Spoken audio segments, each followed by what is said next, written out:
noite a todos, então. Fábio Lopes Pedro, médico infectologista, supervisor do Programa de Controle de Infecção do nosso Hospital Geral da Unimed.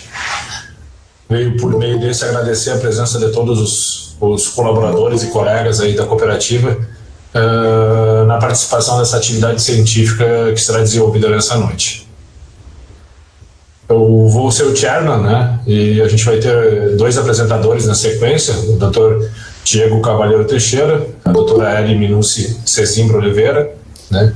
Os quais então farão a apresentação de alguns dados no sentido de organizarmos assim o nosso fluxograma para a retomada das cirurgias, especialmente o foco dado a cirurgias eletivas. Depois a gente vai explicar sobre a classificação e o maior detalhamento sobre isso. É importante ressaltar que nós estamos trabalhando nesse combate ao Covid-19 desde 22 de janeiro de 2020. As primeiras medidas foram a compra de milhares de máscaras N95, né, e uma alocação de dispositivos de álcool gel, com uma duplicação desses dispositivos no nosso hospital. Desde então, desde 22 de janeiro de 2020, nós visitamos regularmente o bloco cirúrgico da nossa instituição. A partir de 28 de janeiro de 2020, eu e o Dr. Cláudio Azevedo damos os passos iniciais na organização dos sistemas de saúde, inclusive para Santa Maria. Dia 30 de janeiro desse ano, então, fizemos a primeira reunião no auditório do Hospital de Caridade, visando, então, um enfrentamento ao Covid-19. Dia 3 de fevereiro, o Dr. Diego deu uma aula na UFN, com participação de quase 500 pessoas, técnicos, médicos e demais colaboradores, no sentido de combate ao Covid. Em janeiro, nós também executamos algumas atividades de orientação à nossa emergência. Depois, na segunda quinzena de janeiro, fizemos uma transformação da nossa instituição para atendimento de Covid-19 e, felizmente, tivemos uma contenção da entrada da pandemia na nossa cidade. Até o presente momento são, então, 53 casos diagnosticados de Covid-19 em Santa Maria. E, nesse momento, nós temos hospitalizados nos hospitais de Santa Maria 9 pacientes. 2 no Hospital Alcides Brum e 7 pacientes no Hospital Universitário de Santa Maria.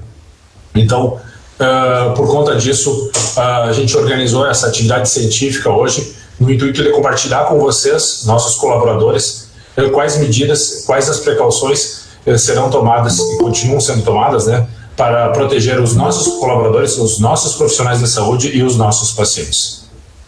Contamos com a cooperação de todos para que a gente venha manter, né, esse ritmo controlado de infecção e possa retomar de forma bastante responsável as atividades de trabalho de todos nós aqui, em especial as atividades cirúrgicas. Desta maneira, então, eu convido para a primeira aula, então, o Dr. Diego Teixeira Cavalheiro, e a gente vai oportunizar os colegas ali, ao término das duas apresentações, tá? Ao término das duas apresentações, questionamentos para que a gente possa, então, compartilhar com vocês aí o nosso fluxograma. Uma boa noite e sejam bem-vindos.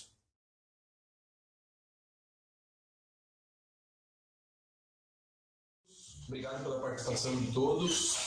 O Fábio fez a introdução de uma forma bem sábia, demonstrando um pouco o cenário do que a gente está enfrentando. Eu vou pedir, só do ponto de vista técnico, que todos que estejam assistindo coloquem no off o seu microfone, porque dá sintonia para nós aqui. Depois, na hora das perguntas, a gente pode fazer a abertura e cada um vai perguntar para a gente poder conversar sobre o assunto.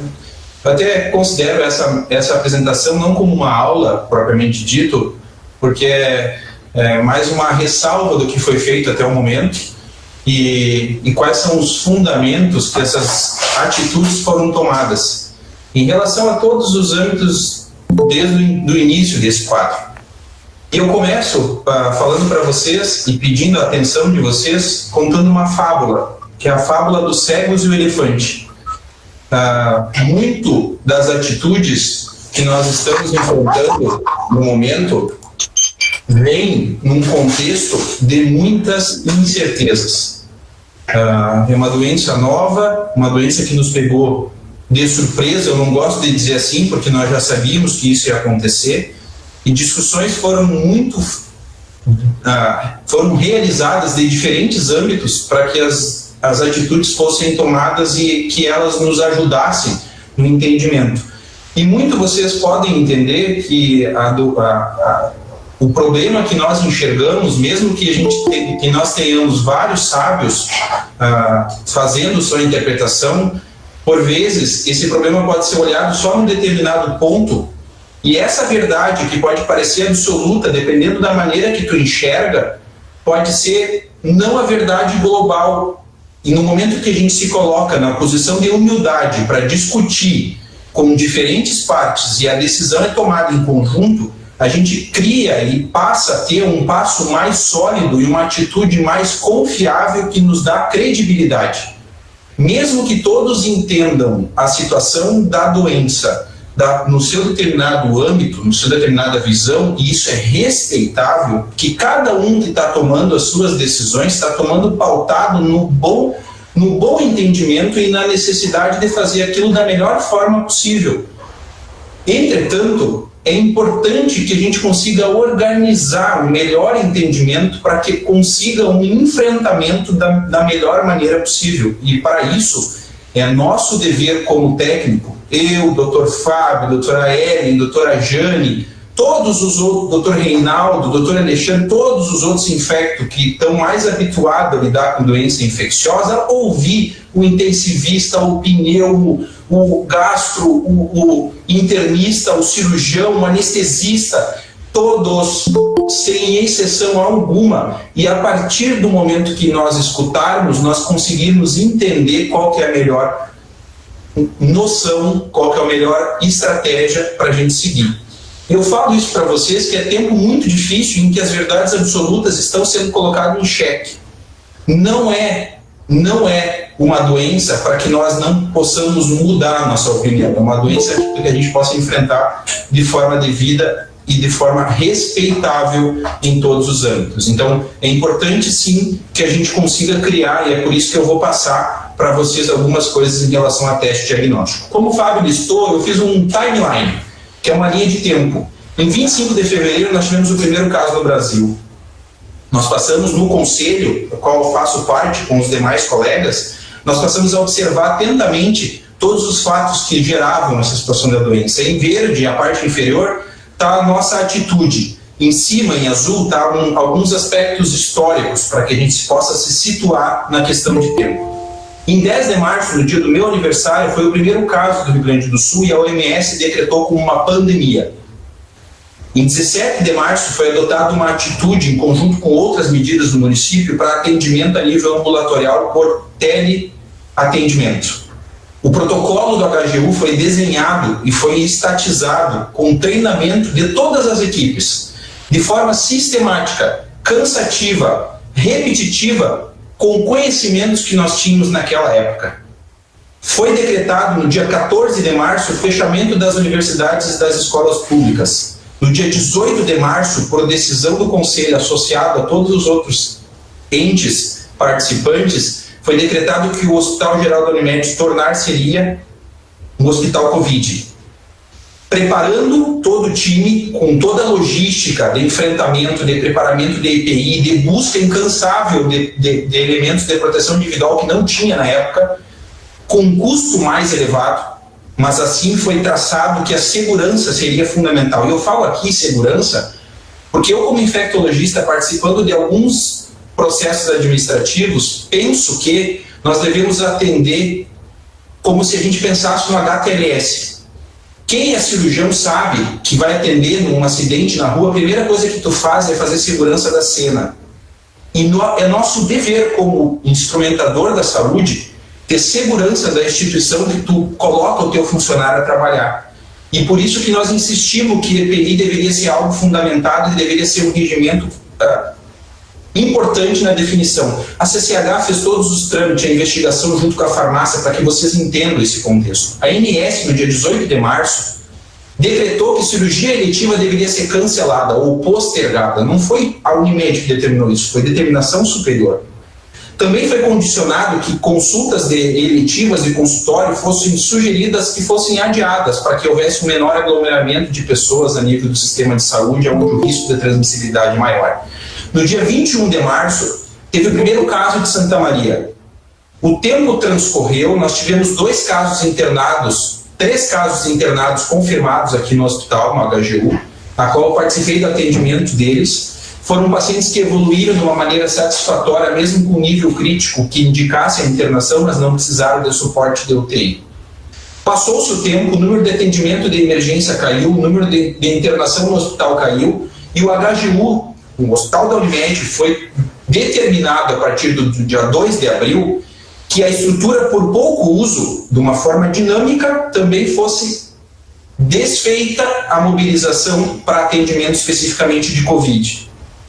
Foi feito assim porque o Hospital de Caridade tinha se organizado, tinha tornado o Hospital Alcides Brum uma referência. Não adiantava 2 instituições que estavam mobilizadas para tal fim e nós estar dividindo os pacientes que pouco ficariam lá e poucos ficariam aqui.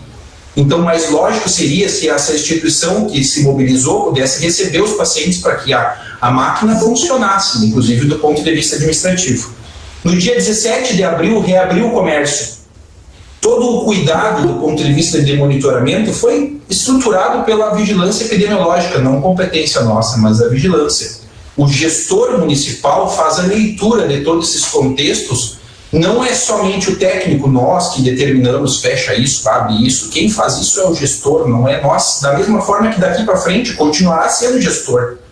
Nós podemos argumentar, mas é o gestor que determina, junto com a parte jurídica, junto com todos os outros âmbitos, nós definimos limitadamente o dever na saúde, o resto não é nossa competência.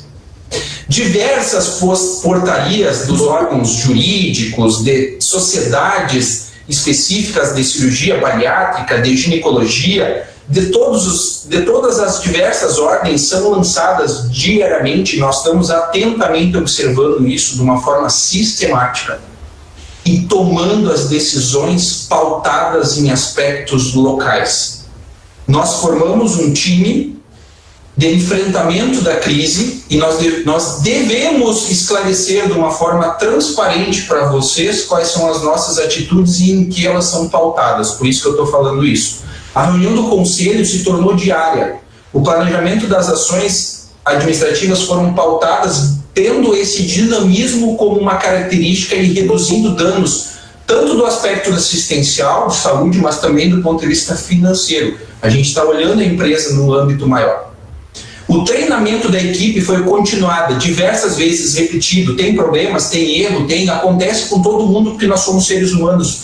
Mas aí o time da CCH, Fábio e a doutora Ellen, estão planejando e estruturando sistematicamente atendimento para os profissionais da saúde para que eles se tornem capazes de atendimento e tornando as condições hábeis e seguras para os profissionais de saúde que aqui forem atender, mas de uma forma racional, preservando a segurança deles e preservando a segurança dos pacientes que aqui botam o seu pé. Assim eu simplifico. No momento, todos nós estávamos perdidos. Eram vetores para todos os lados, de uma forma descontrolada, naturalmente, sem crítica destrutiva, todos nós estávamos perdidos. O tempo passa e a gente conseguiu sincronizar algumas ações de uma forma mais organizada. O tempo continua e o ciclo de atitudes ele se torna ondular.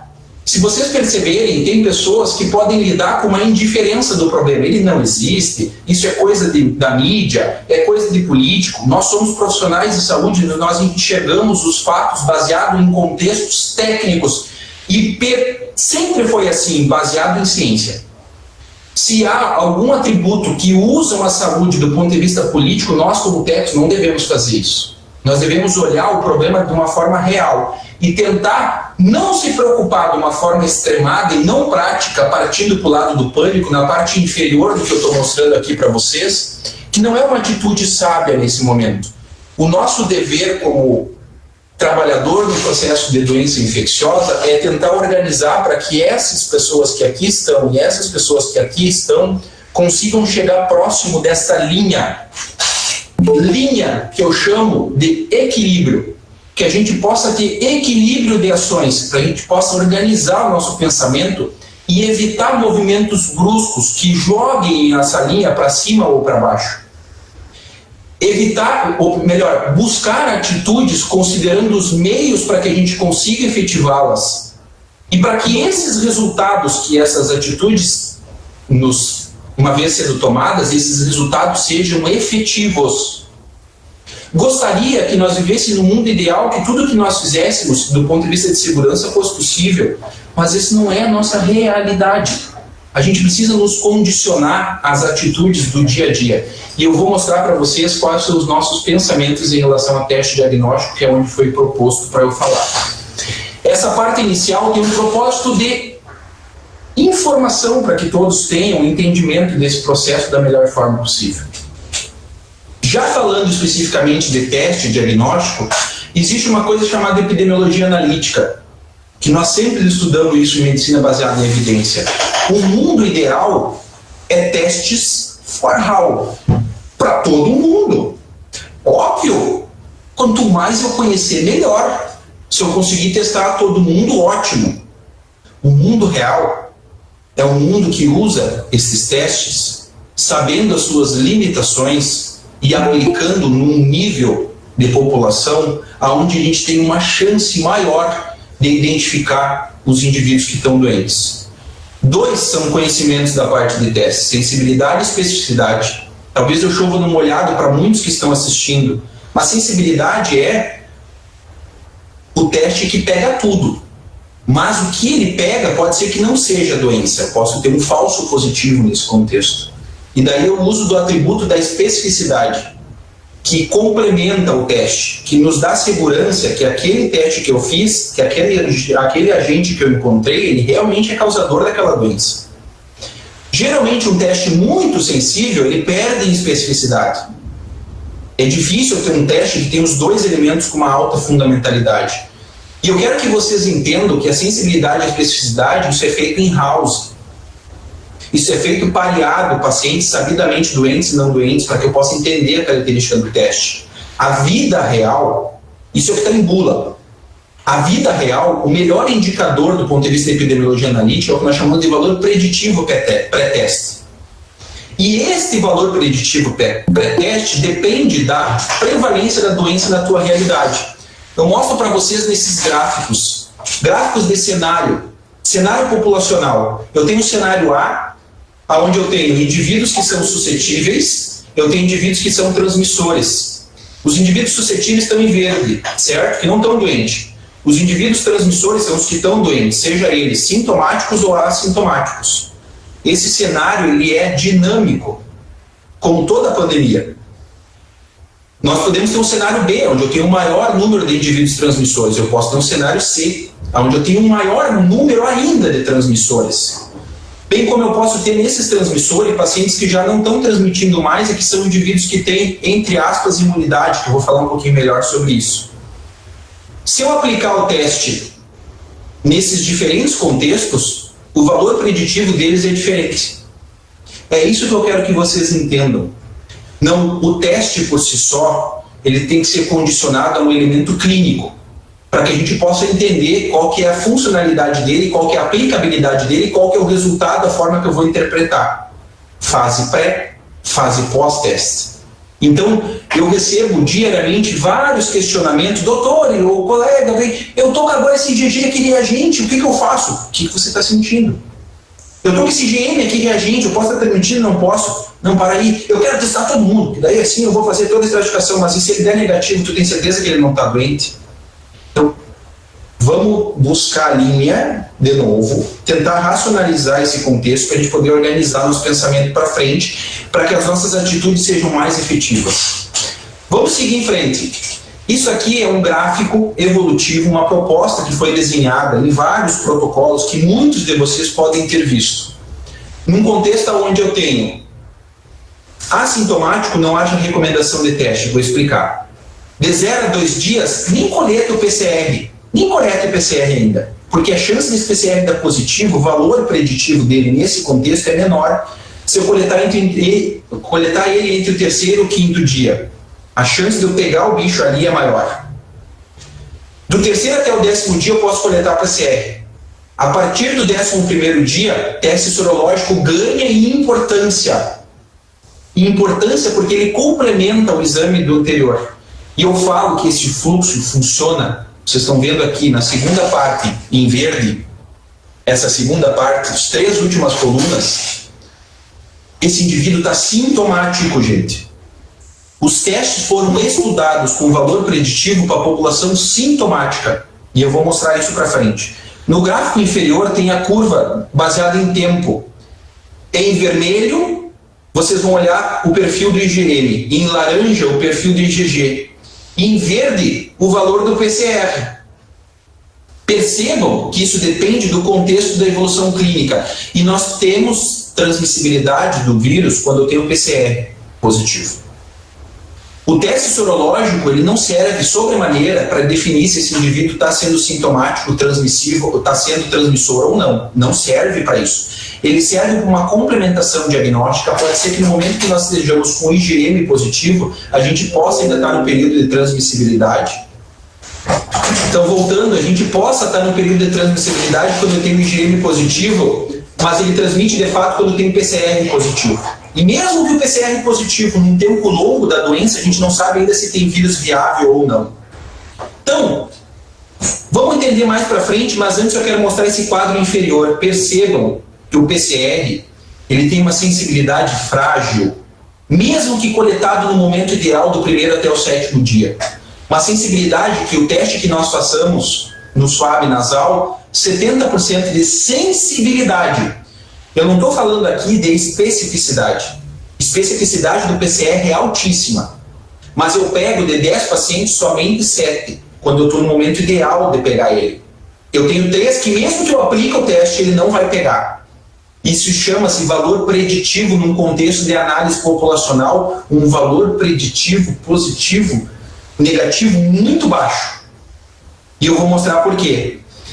Percebam essa sequência, essa forma de enxergar. Um paciente sintomático, até 10 dias, o teste tem que fazer PCR. Sintomático, PCR. Nós já discutimos entre nós, num primeiro momento, foi determinado, no momento que nós tínhamos pouco teste disponível, que quem faria teste era o paciente que internasse, que tinha um quadro mais grave, ou o profissional de saúde. Passando a ter maior disponibilidade, a gente foi abrangendo um grupo maior de pessoas. Eu ouso a dizer para vocês que poderíamos testar todos os pacientes sintomáticos. E isso depende do meu cenário populacional. Daqui a pouco a gente vai estar atendendo o paciente sintomático e vai dizer isso aqui não precisa nem testar, ponto, segue a vida. Como foi na pandemia de 2009, nós fazíamos o diagnóstico no início. Soube que estava circulando, não muda. Ok, Diego, mas vamos fazer paciente sintomático fazer PCR. Ele, não esquecendo que ele tem baixa sensibilidade, apesar de uma alta especificidade, ele tem um alto valor preditivo positivo. Sendo positivo é positivo, mas ele tem um baixo valor preditivo negativo. Se for negativo, não descarta. Depende maior da chance clínica, depende maior do número de casos que eu tenho na comunidade. Espero que vocês tenham entendido isso. Já o teste sorológico, passando a sequência IgG e IgM, ele tem uma alta sensibilidade, mas uma especificidade questionável. Eu posso ter IgG positivo, mas isso não significa que seja Covid. Esse é o entendimento que eu tenho que ter. Ele tem um baixo valor preditivo positivo. Ele tem um alto valor preditivo negativo, porque a sensibilidade dele é alta. E isso depende ainda, gente, de qual teste fazer. Porque no teste sorológico eu tenho um teste rápido, que é imunocromatográfico, o qual é muito ruim os parâmetros analítico dele. Eu tenho o teste sorológico. Além do teste sorológico, eu tenho o teste que é por ELISA, eu tenho o teste que é por criminolucência, eu tenho um teste que é quantitativo. E ele vai melhorando o atributo epidemiológico analítico dele. E isso eu tenho que conversar com o meu laboratório e saber por que eu estou fazendo esse teste e para que eu estou fazendo esse teste, que daí vai mudar na minha realidade. Tudo isso que eu falei para vocês, a gente conhece de estudos que foram desenhados até o momento sobre sintomático. Pergunta a você sobre assintomático. Como que eu vou interpretar o teste nesse contexto? Eu estou cego. Eu não estou enxergando qual que é a minha característica nesse contexto. Se eu fizer um PCR positivo, eu tenho um preditor que esse paciente possa estar transmitindo sim. Por isso que lá na frente eu vou mostrar que em alguns grupos faz sentido fazer o PCR. Então vamos tentar olhar para a nossa realidade levando o que tem de dado fora. Esse consenso da Sociedade Americana de Infectologia, que a doutora Eli vai comentar mais para frente, foi publicado agora no dia 6 de maio. Foi um consenso para tentar organizar o fluxo de teste nos Estados Unidos. Na nossa realidade, na parte superior, é uma minoria que está sendo testada. Eu tenho um patamar de paciente sintomático lá embaixo, que é uma população, a nosso ver, que tem prioridade para testar sequencialmente se a gente tiver um maior número de testes.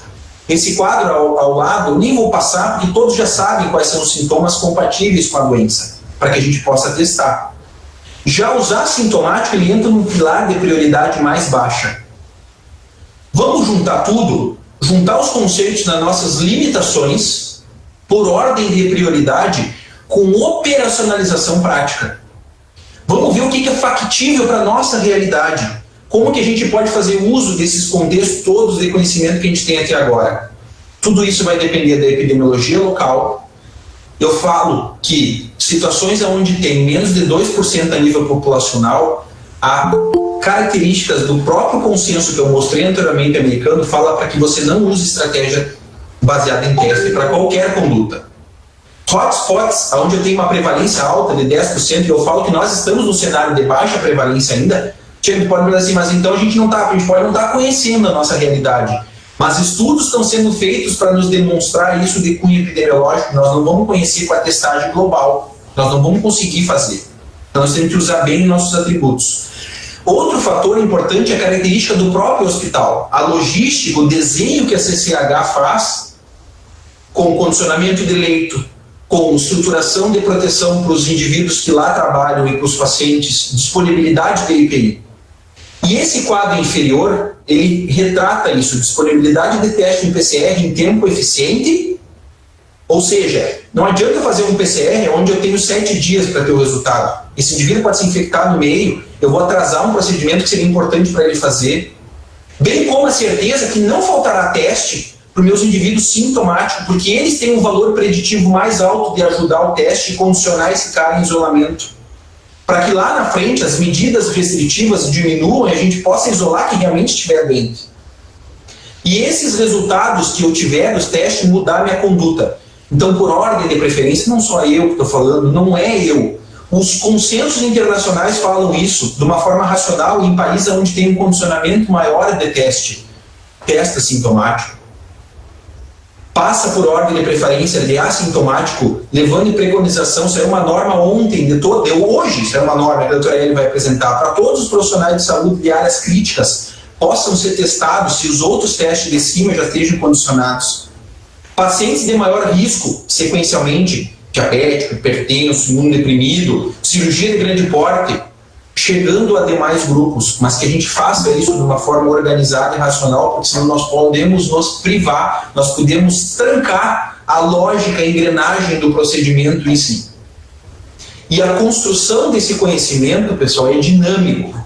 Da mesma forma que lá atrás nós nos organizamos de forma sistemática, analisando o contexto e tomando as decisões pautadas nisso, nós pedimos a mesma proporcionalidade para entendimento de vocês que as decisões que a doutora Eli vai apresentar do hospital estão sofrendo reavaliações constantes e em tempo real, e que essas atitudes podem ser modificadas ao mesmo momento. Mas o entendimento desse processo está sendo feito com muito critério e para que haja segurança de vocês que vão operar aqui dentro e dos pacientes que aqui operarão. Para que vocês entendam que isso não está sendo feito de uma forma aleatória, sem embasamento científico nenhum. Todas as decisões que foram pautadas na cooperativa estão sendo buscadas numa racionalidade para que essas atitudes sejam efetivas. Eu termino a minha apresentação fazendo uma sugestão e eu questiono para eles, mesmo sendo infecto, qual que é a opinião deles nesse contexto, que paciente sintomático tem que adiar sua cirurgia eletiva. Ele não tem que operar agora. Ele tem que fazer fluxo de diagnóstico e poder condicionar ele ao atendimento que ele precisa na sua casa, se for indicado, ou dentro do hospital, se for necessário. Paciente assintomático vai ser instituído o protocolo institucional independente de hospital fora, aqui dentro, tem a sua rotina. Aqui, o membro da CCH desenha a sua estrutura e condiciona a apresentar para vocês. Eu queria agradecer a atenção de todos, me coloco inteiramente à disposição para discutir, bem como participar da videoconferência que os demais colegas estão participando e que a gente possa tirar todas as dúvidas de vocês. Obrigado muito pela atenção.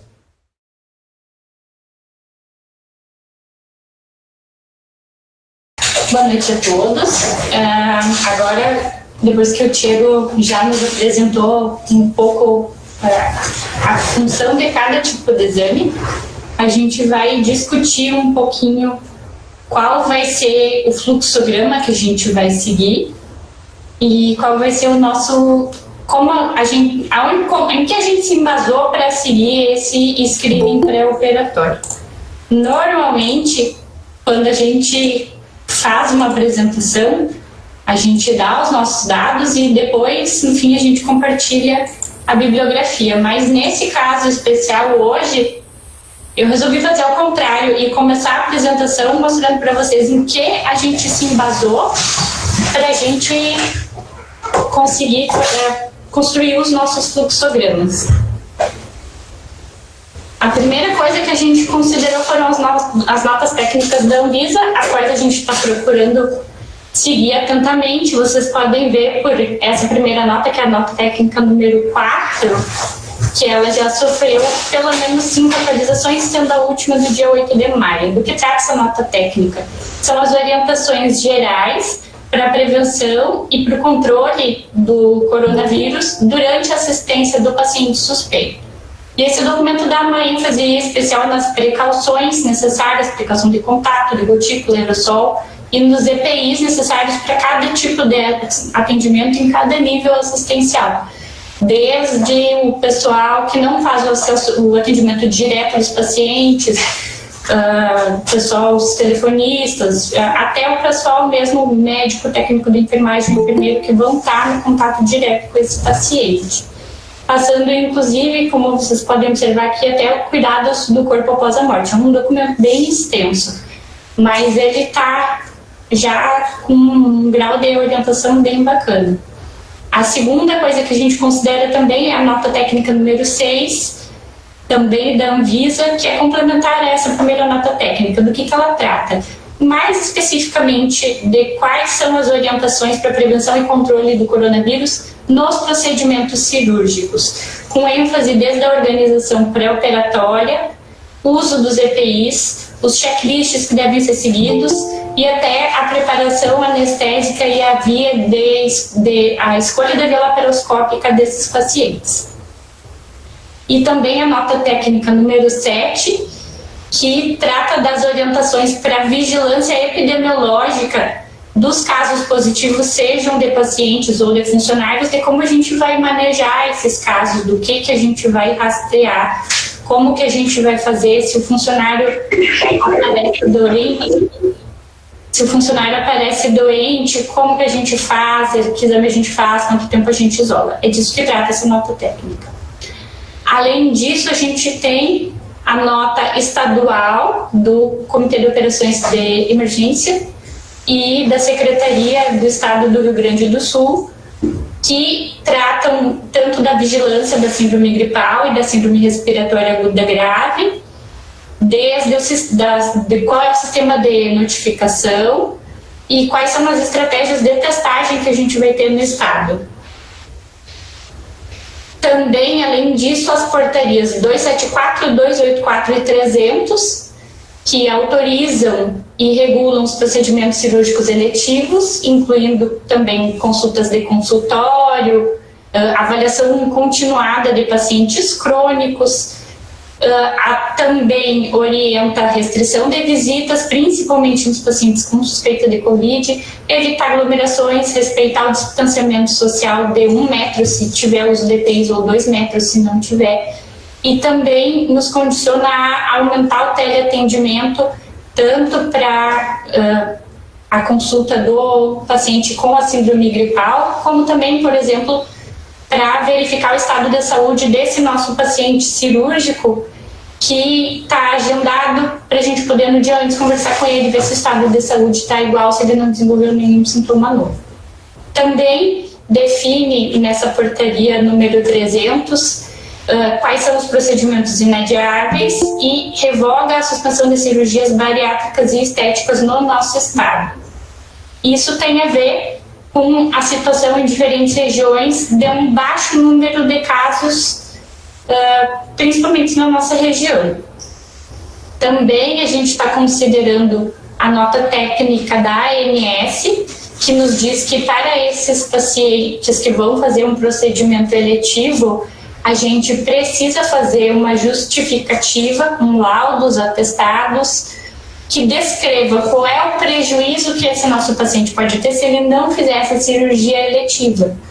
Nem tudo que é eletivo pode ser adiado eternamente. O paciente que precisa fazer uma cirurgia cardiológica, ele pode vir a sofrer um prejuízo da função cardíaca por adiar demais essa cirurgia, por exemplo. E isso, de preferência, tem que ter um documento comprobatório junto, que a gente coloque não só um atestado dizendo, né, uma coisa genérica, mas que mande a tomografia do paciente, que descreva em detalhes. Além disso, essa mesma nota técnica da ANS define para nós quais são as coisas que a gente não pode jamais descontinuar o atendimento, que são os casos de urgência e emergência, atendimentos de pré-natal, parto e puerpério, o atendimento contínuo dos nossos doentes crônicos, tratamentos contínuos, revisões de pós-operatórios, mesmo de cirurgias eletivas, diagnósticos e terapias em oncologia e psiquiatria, e todos aqueles outros pacientes que, se não fizerem a sua cirurgia, vão ter uma deterioração clínica, como já estava fundamentado nos itens 15 a 17 dessa nota da ANS. Além disso, a gente considerou também outros documentos, por exemplo, essa orientação que saiu hoje de diversas sociedades, de quais são as sugestões para o retorno das cirurgias eletivas, bem como outras na mesma linha, desde a Sociedade Americana de Anestesiologia, o Colégio Americano de Cirurgia, que passam desde dos guidelines que a gente deve seguir para recomeçar cirurgias eletivas e até para conseguir a segurança da nossa equipe. Também levamos em conta o documento da Sociedade Americana de Anestesiologia, que nos dá uma base de que tipo de teste a gente vai fazer para a triagem desses pacientes, e o documento do IDSA, que é a Bíblia do infectologista, que foi esse documento que o Diego já conversou um pouquinho com vocês, que nos dá uma base de o que eles sugerem que se teste, o que eles sugerem que não se teste, que a gente vai conversar daqui a pouquinho. Tá? Baseado nisso, então, a gente construiu o fluxo do nosso hospital, lembrando que recentemente, com a organização do Hospital Alcides Brum para atender os pacientes COVID, nós nos tornamos um hospital COVID-free, porque os pacientes que precisam ter o seu atendimento, se eles puderem ir para um lugar onde eles não vão estar misturados com os outros, é uma segurança adicional. Então, a gente construiu esse fluxo que atende todos, por enquanto, essas notas técnicas que eu já citei para vocês, que é uma pré-triagem que o paciente sofre, com um checklist de perguntas, com aferição de temperatura e, se tiver algum sintoma respiratório, com uma aferição da saturação também. A partir dessa pré-triagem, a gente vai determinar se o paciente vai ser atendido, não tem nenhuma suspeita de Covid, vai ser encaminhado para uma consulta normal. Vamos dizer, o paciente está com uma crise de ansiedade, sinais vitais estáveis, não teve contato com ninguém suspeito. Vai passar para o atendimento normal do pronto-socorro. Ou a gente vai classificar ele como um paciente que pode ter algum fator de risco pré-Covid. Aí ele vai passar por uma rápida avaliação médica, lá na frente no pronto-socorro ainda, sem entrar no pronto-socorro, para não correr o risco de estar disseminando. Esse paciente já vai estar de máscara, o seu acompanhante já vai estar de máscara, e aí vai ser reavaliado pelo médico para decidir se ele é um paciente que se ele é suspeito e se ele tem critério de avaliação complementar. Então ele vai ser encaminhado ou por meios próprios ou pelo SOS para o hospital COVID, que vai ser lá no Alcides Brum, ou se ele não precisa de nenhuma avaliação complementar, ele vai ser encaminhado para o seu domicílio e vai ser aberta uma consulta pelo Alô Doutor, para ele ficar cadastrado e para a gente poder acompanhar esse paciente e para dar para ele todo o suporte que ele precisa. Se esse paciente, depois da avaliação médica, não confirma aquela suspeita dele de ter algum critério de Covid, ele vai seguir o fluxo do atendimento normal também.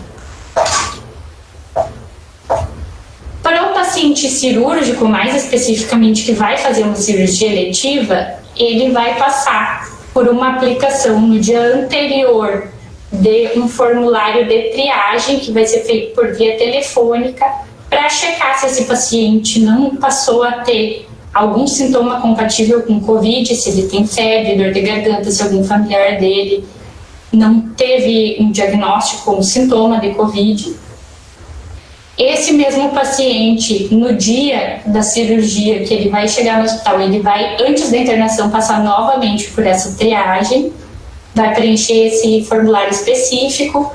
É um formulário que a gente fez em conjunto com o pessoal do jurídico, que está especificado a questão de diminuição do fluxo de acompanhantes, do risco, que a gente sabe que existe mesmo, com todos os cuidados que o paciente vir a ter. Então, que a gente aconselha que quanto menos acompanhantes tiver, melhor, respeitando, claro, menor de idade, paciente com doença mental e idoso que tem o direito ao seu acompanhante.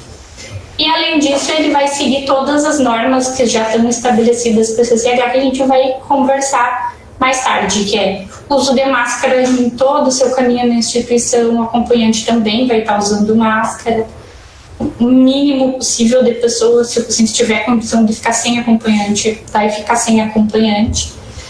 E os pacientes que entram pela observação para o pronto-socorro, por voluntário que está com uma dor abdominal, uma suspeita de apendicite, esse paciente, quem vai aplicar esse formulário nele vai ser o enfermeiro que vai estar de plantão lá na observação. Que tipos de procedimento a gente vai ter, então? A gente vai seguir tendo os procedimentos de emergência e urgência. A gente tem também as urgências eletivas, que tem um prazo de até 2 semanas para serem realizadas. As eletivas essenciais, que elas podem esperar até 8 semanas, e as eletivas não essenciais, que são aquelas cirurgias que podem aguardar mais de 3 meses. Essas, particularmente, são as cirurgias que se tem que ter um pouquinho mais de cuidado de repente, se a gente tiver condição, se o paciente não vai mesmo ter um prejuízo, tocar essa cirurgia um pouco mais para frente, enquanto isso, a gente ir reagendando as cirurgias que já foram canceladas, as cirurgias que o paciente precisa fazer, por exemplo, uma cirurgia para controle oncológico, tá? Mas aqui entra o nosso primeiro ponto de corte, então. Os pacientes da urgência e emergência, que são aqueles pacientes que eles precisam fazer rapidamente a sua cirurgia para, por exemplo, um controle de foco infeccioso, para que ele não tenha uma má evolução aguda do seu quadro, e aqueles pacientes da urgência eletiva, que é aquela cirurgia eletiva que ela não pode ser adiada muito. Esses pacientes, então, a gente tem que estar ciente que para eles o tempo é um fator muito importante. E eles vão chegar, a gente já não vai ter a oportunidade de fazer aquela primeira parte da nossa triagem, que é a triagem telefônica do dia anterior, porque ele já vai estar aqui e ele não vai poder esperar 24 horas para a sua cirurgia. Mas ele vai passar, então, para a triagem clínica que vai ser feita no pronto-socorro. Esse paciente só não vai passar por triagem se ele tiver excepcionalmente um quadro muito agudo, que ele não consiga falar e responder esse questionário, ou que a resposta dele não seja confiável, ou que não tenha um acompanhante que saiba nos dar essas informações. De todo modo, como para esses pacientes o tempo é uma coisa muito importante, a gente vai ter que fazer a cirurgia dele mesmo sem ter talvez toda aquela avaliação que a gente gostaria. Para esse paciente, o que está indicado de exames complementares para a nossa segurança de atendimento dele? Se for um paciente que tem um quadro abdominal, principalmente se no corte do tórax aparecer alguma alteração pulmonar, esse paciente deve incluir o tórax na sua tomografia. Para outros quadros, não há necessidade nem indicação de expor esse paciente a uma radiação adicional, porque não vai mudar muito o nosso quadro. Outros exames que ele vai fazer vão ser exames pertinentes ao quadro clínico dele, não estando indicado nesse momento a pesquisa do Covid-19. Por quê? Como a gente estava já conversando, esse paciente é aquele paciente que vai ter o quadro agudo, ele tem as suas 24 horas para resolver o seu quadro. Então, por que a gente não vai fazer a pesquisa? Porque o PCR não vai ficar pronto em tempo hábil jamais. A gente não vai ter tempo de ficar esperando 3 dias, 5 dias, 1 semana para realizar essa cirurgia. Então, é um exame que nesse momento ele não vai ter sentido. O teste sorológico, o Diego já explicou bem. Mesmo sendo teste rápido, ele não tem aplicabilidade nesse cenário. Por quê? Se ele tiver um IgM ou IgG positivo, a gente não tem certeza se esse paciente ainda é um transmissor ou não. Se ele tiver o IgM ou IgG negativo, ele em absoluto não descarta que o paciente seja portador de alguma coisa. Qualquer que seja o resultado dessa pesquisa, o procedimento não vai poder ser adiado para esses pacientes da urgência e emergência. E também não vai mudar a alimentação da equipe. Por quê? Como eu sei que eu tenho um falso negativo muito grande, de no mínimo 30% nesse exame, a gente não vai fazer ele, por todos esses motivos que eu elenquei, e a gente vai ter uma falsa sensação de segurança se a gente vê esse exame negativo. O que a gente vai fazer então? O paciente vai fazer o procedimento que ele precisa para assegurar a sua saúde e não ter nenhum prejuízo, mas ele vai ser sempre considerado suspeito e a gente vai adotar sempre medidas máximas de barreira no cuidado desse paciente. Por outro lado, os pacientes da urgência eletiva, que a gente tem até essas 2 semanas, e as eletivas essenciais e até as não essenciais, a gente vai ter que pesar o risco-benefício de fazer essa cirurgia agora ou postergar essa cirurgia. No que pesa essa nossa decisão? A gente tem que avaliar o risco desse paciente poder estar incubando o coronavírus e ter um desfecho pior, por que não? Isso depende muito do momento epidemiológico que a gente vai se encontrar e de qual é o benefício que esse paciente vai ter para fazer esse procedimento agora ou depois. Por outro lado, a gente sabe que a situação dessa pandemia ela vai ser dinâmica e ela vai ser muito prolongada. Provavelmente a gente vai ter altos e baixos, a gente vai ter períodos de mais restrição de movimentação, talvez a gente tenha mais para frente mais dificuldade de aquisição de EPI, mais dificuldade de testes diagnósticos, pode ser que a gente precise andar para trás e talvez diminuir as cirurgias de novo, mas isso é uma coisa que pode se prolongar até o fim do ano. Já tem alguns estudos falando em 2021, 2022, e os prejuízos da gente adiar indefinidamente os procedimentos desses pacientes podem ter um impacto muito mais dramático do que o próprio coronavírus. Então, a gente tem que ter a ideia de que isso não significa que a gente vá simplesmente cancelar todos os procedimentos eletivos do país de forma indefinida. Por quê?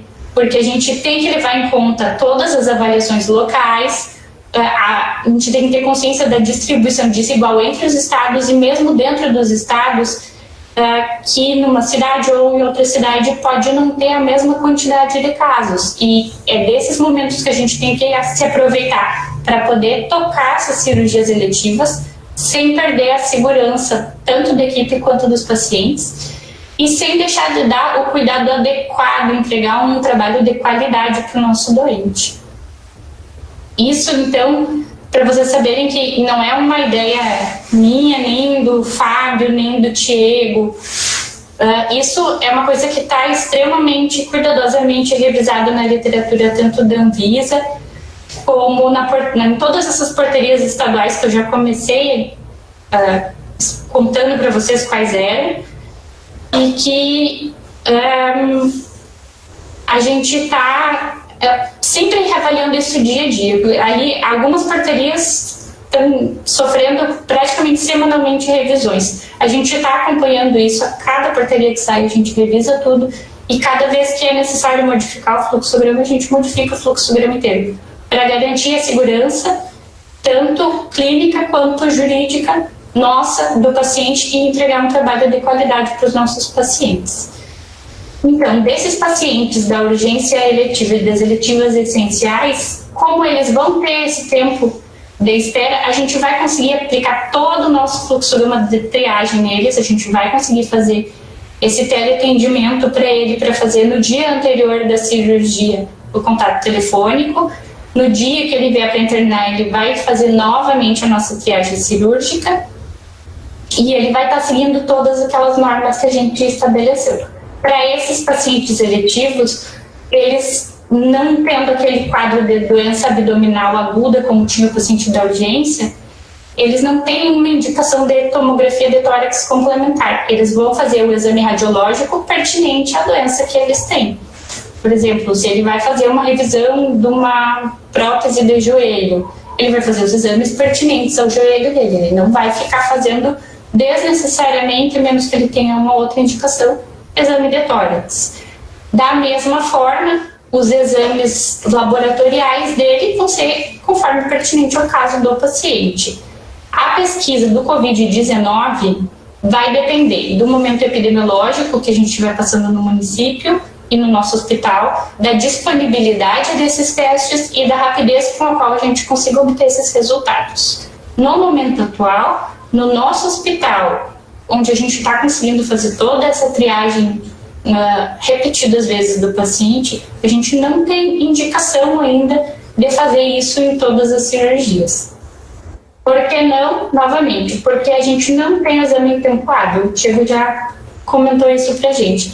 Qual é o tempo hábil? A gente precisa que esse exame esteja pronto dentro de 48 horas da sua coleta.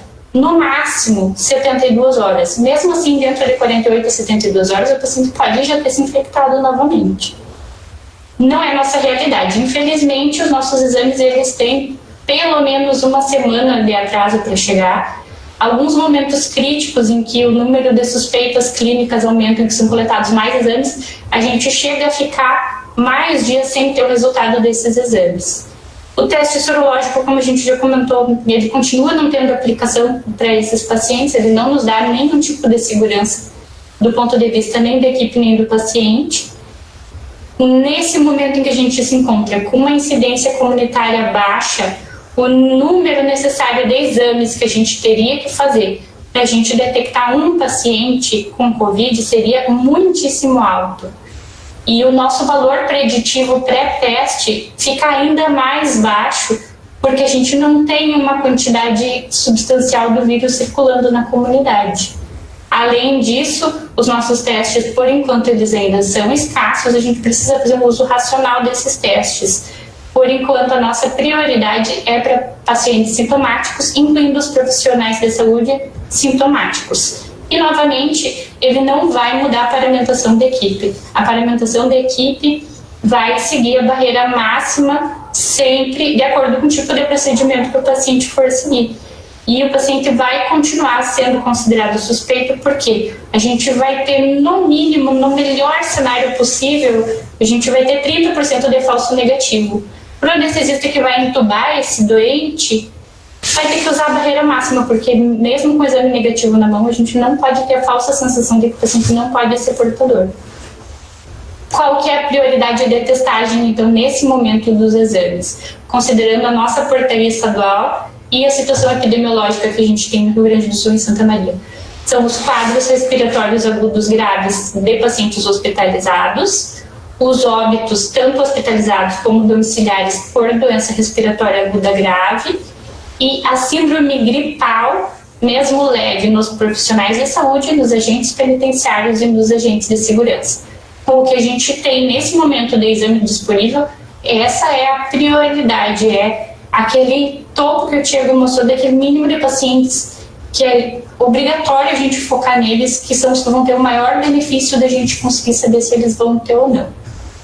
Ainda nessa mesma portaria, a gente tem os pacientes com síndrome gripal, que vão ser testados conforme a gente tenha uma maior ou menor disponibilidade de testes, e novamente, isso é uma coisa dinâmica, conforme o que a gente consiga adquirir de insumos, conforme o nosso laboratório consiga se abastecer. Isso passa por pacientes necessariamente sintomáticos, acima de 60 anos, que estejam institucionalizados ou tenham fatores de risco para mau prognóstico, e num cenário em que a gente esteja muito bem de testes, conseguindo adquirir testes sem nenhum problema, pacientes acima de 60 anos sem outras comorbidades que sejam fatores de risco, necessariamente nessa ordem. Para os pacientes assintomáticos, por enquanto a gente não tem uma portaria e a gente não tem nenhum estudo que nos embase de dizer qual é o momento, qual é o exame que eu vou fazer. A gente tem um racional que a gente acha correto e que em algum momento a gente espera conseguir atender, que são os profissionais de saúde das áreas críticas e os pacientes assintomáticos em pré-operatório. Mas, de novo, isso vai depender da nossa disponibilidade de testes e da disponibilidade dos resultados. Não adianta o laboratório me dizer que ele tem tantos mil testes, mas que ele leva 10 dias para me dar esse resultado, porque não é um resultado que nesse cenário vai me ajudar. Além disso, a gente tem aquele documento do IGSA que o Tiago já mostrou. Qual que é o aconselhamento deles? Para pacientes que vão fazer um procedimento que tem um risco maior de aerossol, eles sugerem que, se a gente tiver um estoque crítico de EPIs e uma disponibilidade do exame em tempo hábil, que a gente, nesse caso, a gente está habilitado a testar esse paciente com PCR, novamente, não com teste sorológico. Mas o mesmo documento destaca que existe um risco de falso negativo muito alto e que a gente, se for fazer um procedimento com risco de aerossol, a gente não pode abrir mão do EPI adequado. Ou seja, não vai mudar a nossa paramentação. Se a gente estiver fazendo um procedimento cujo resultado depende muito do tempo, por exemplo, precisa fazer uma broncoscopia para cultura, para diagnóstico desse paciente. Se a gente tiver o EPI disponível, não está recomendado testar esse paciente. Vai ser utilizada a barreira máxima de proteção para poder realizar o exame que o paciente precisa dentro do tempo que ele precisa. Se a gente tiver, de novo, uma quantidade limitada de equipamento de proteção, mas tiver uma quantidade e o tempo hábil de testes, a gente pode pensar em testar esse paciente com PCR, não com sorologia. Por enquanto, infelizmente, não é a nossa realidade. A gente ainda não consegue ter o teste nesse tempo.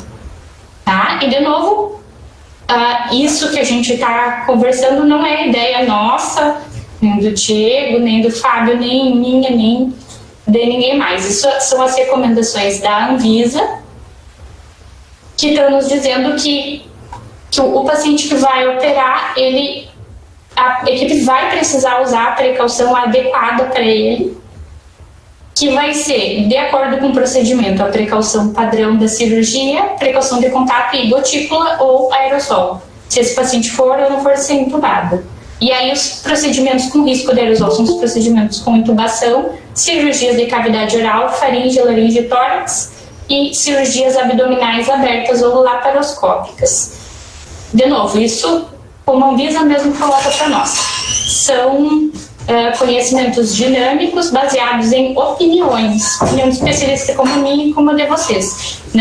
A gente não tem um estudo para isso que vai nos dar esse suporte, que vai nos dar a clareza de o que é e o que não é.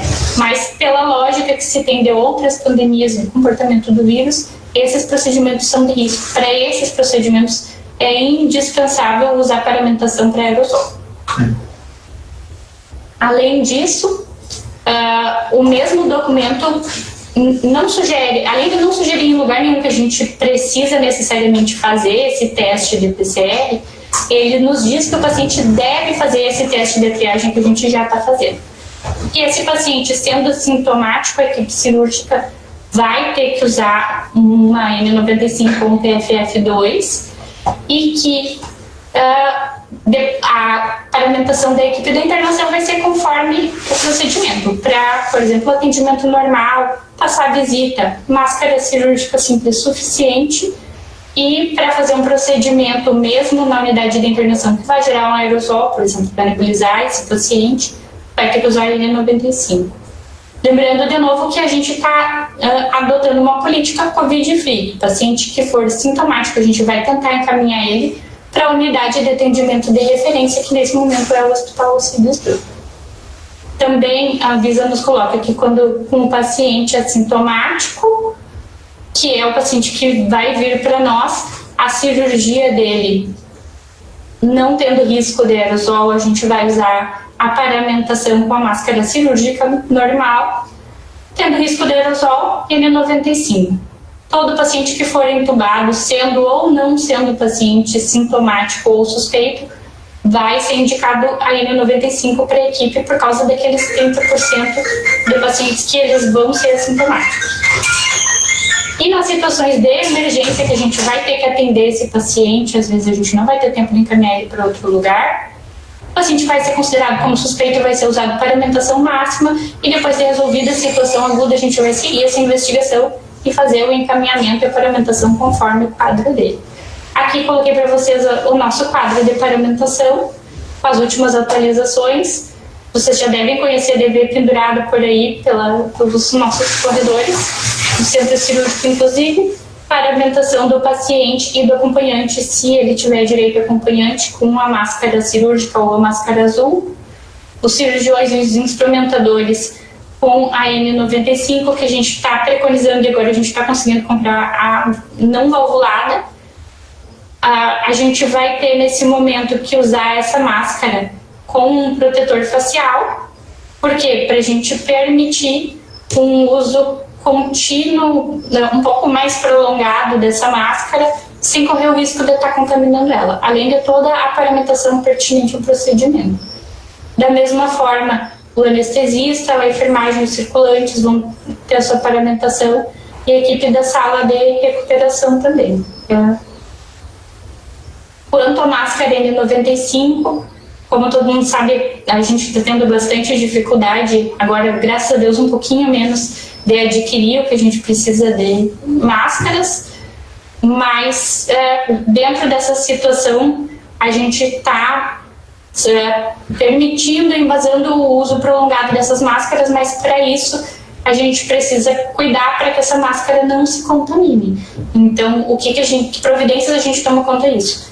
Para todo procedimento que vai ter risco de gerar aerosol, o profissional que estiver usando essa N95, ele vai ter que usar, além da máscara, um face shield, né, um protetor facial, para diminuir a contaminação da máscara e permitir esse uso.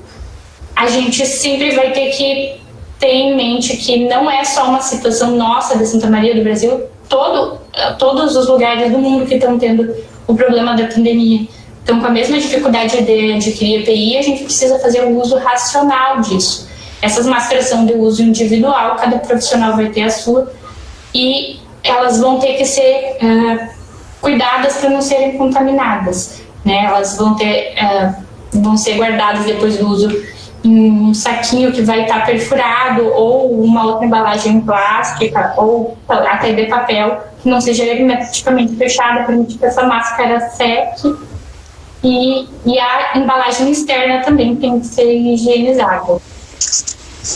Além disso, o protetor facial também precisa ser higienizado. Essa é a nossa orientação, assim, um pouco mais prática de desmontar, higienizar, nunca esquecer de higienizar a mão antes de mexer.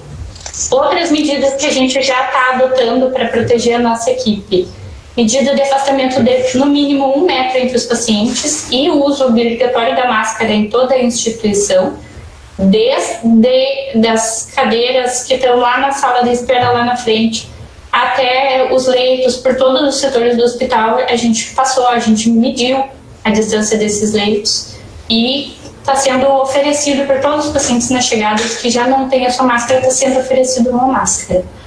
Os profissionais também estão tendo essa separação de pelo menos 1 metro, mais o uso obrigatório da máscara na instituição. Alguns locais onde é um pouco mais apertado, difícil de garantir esse 1 metro, a gente está colocando divisórias de acrílico para garantir a segurança do nosso funcionário. Os nossos funcionários todos são estimulados e questionados e sofrem triagem sobre sintomas relativos ao Covid, e todos os funcionários sintomáticos eles estão sendo afastados e seguindo todas essas normas técnicas que eu já enumerei para vocês e os protocolos que a gente elaborou baseados nela. Além disso, a gente já está reduzindo o fluxo de visitas e acompanhantes, mesmo para os pacientes que não têm suspeita de Covid, porque a gente sabe que a gente vai ter pacientes que vão ser assintomáticos. E mesmo os acompanhantes, eles têm que sofrer a aplicação desses checklist de sintomas.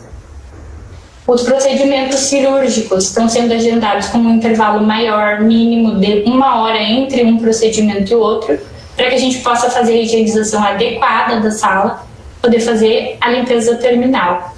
Além disso, a gente já fez uma solicitação para ventilação com pressão negativa nas salas cirúrgicas. A gente já tem o projeto de engenharia, já tem o orçamento já foi autorizado pelo Conselho para ser aplicado nas salas 1 e na sala 4. E a gente já está aguardando um prazo de fabricação que era em torno de 40 dias, mas que agora deve estar um pouco menos, para fim de aumentar a segurança dos pacientes que precisarem ser intubados. Quando essas salas estiverem prontas e adequadas, todo aquele paciente, por exemplo, da urgência, que a gente possa ter um pouco mais de desconfiança, preferencialmente o procedimento dele deve ser realizado nessas salas, vai aumentar a segurança da nossa equipe.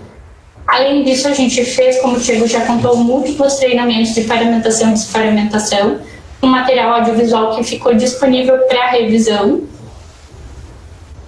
E a gente tem procurado manter o estoque adequado de EPI para no mínimo 60 dias. Por quê? Prevendo o quê? Que num caso de um aumento súbito de consumo e que fique mais difícil de adquirir, a gente tenha uma margem de dias ainda para estar seguro de conseguir tocar os nossos procedimentos para poder trabalhar. Sem fazer um estoque exagerado, que a gente vai estar pagando muito mais por esses EPIs, que infelizmente é a realidade, o preço subiu bastante, mas a gente não pode abrir mão da segurança da nossa equipe.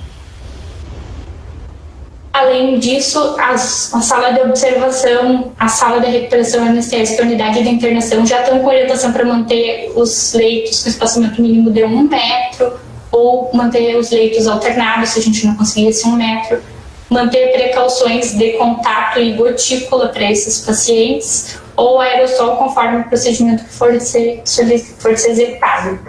Temos orientações exaustivas para evitar o uso de adornos e trazer o mínimo possível de objetos pessoais para o ambiente hospitalar. O mínimo necessário, a bolsa não precisa subir, se tiver como ficar no carro, não trazer o mínimo de objetos para o hospital, para que esses objetos não sirvam como fonte para não ficar trazendo para o hospital, nem levando para casa nenhum tipo de germe, inclusive o Covid. Orientação também para que, enquanto estiver paramentado, não se fique manipulando máscara, óculos, protetor facial, principalmente sem a correta higiene das mãos. Evitar ficar tocando, ajustando a máscara. Toda vez que tiver que tocar e ajustar, higienizar. Para desparamentar, cada etapa da desparamentação é seguida imediatamente antes e depois da higiene de mãos. Também para evitar tanto a contaminação dessas máscaras que estão de uso prolongado, quanto a nossa própria contaminação do rosto, que a gente possa acabar levando depois para a mucosa e pegando alguma coisa. E etiqueta para o uso do telefone celular é uma coisa fundamental. A gente sabe que é preciso, às vezes é difícil se desfazer do telefone, mas que principalmente quando estiver usando a máscara, se for muito necessário o uso do telefone, priorize usar no Viva Voz ou mensagem de texto que não precise encostar o aparelho na máscara nem no rosto. Manter o aparelho, se necessário, trazer para o hospital protegido ou com filme plástico ou ziplock que se possa higienizar. E depois, antes de ir para casa e quando chegar em casa, higienizar esse aparelho.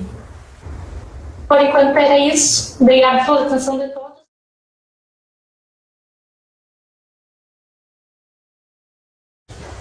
Boa noite a todos. Em primeiro lugar, eu quero agradecer mais uma vez a essa equipe de infectologia que tem nos orientado em todas as condutas. Desde o início dessa pandemia, nós sempre temos pautados em cima das questões técnicas orientadas por eles. E assim continuará.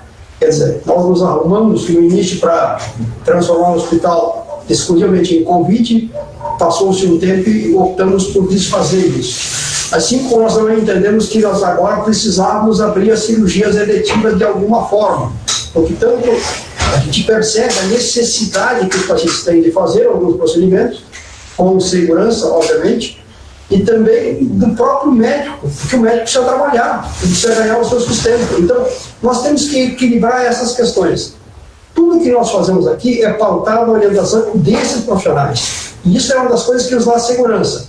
Mas nada impede que talvez no futuro, se as coisas piorarem, nós tenhamos que fechar os procedimentos cirúrgicos. Mas isso novamente será pautado em cima de decisões técnicas. E nós vamos, o Conselho vai fazer o quê? Vai ouvir os nossos profissionais e eles nos orientarão.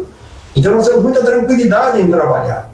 E a gente quer o quê? A gente quer, eu, o presidente de todo o Conselho, nós temos preocupações com os médicos para que eles possam voltar a exercer a sua profissão. Nós precisamos, além de dar atenção aos pacientes da Covid, existem todos os demais pacientes de outras especialidades, de outras doenças, que precisam ser tratados. E isso nós temos que ponderar, e nós temos feito isso com bastante clareza. Aqui dentro do hospital, eu fico tranquilo que, com essa orientação que a gente vem tendo, com a preocupação de ter EPIs para os nossos técnicos, para os nossos profissionais, acredito que nós estamos no caminho certo.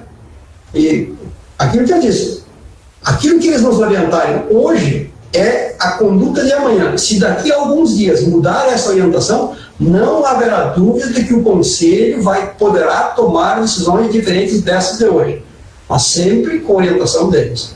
Eu quero aproveitar a oportunidade para dar um parabéns, uma felicitação, os parabéns a todos os enfermeiros e enfermeiras que muito nos ajudam em todos os aspectos, e hoje é o dia do enfermeiro e da enfermeira. Então, parabéns a esses profissionais que estão sempre lado a lado conosco, ombreando nesses momentos mais difíceis. E aos colegas que estão me ouvindo, ter a tranquilidade de dizer o seguinte: a cooperativa está tranquila, nós estamos conduzindo de uma forma equilibrada. Provavelmente na semana que vem eu mesmo vou me dirigir a vocês, também de uma maneira bastante sucinta, para que vocês tenham informações de como está o andamento da cooperativa, porque isso também é importante para vocês. Hoje nós estamos falando especificamente do hospital, mas o hospital é apenas uma parte da cooperativa. Essa eu estou tranquilo, porque eu estou cercado de profissionais que estão imbuídos em trabalhar adequadamente, e nós queremos dar com o conselheiro para eles as condições que eles possam trabalhar. Muito obrigado pela atenção de vocês e contem conosco.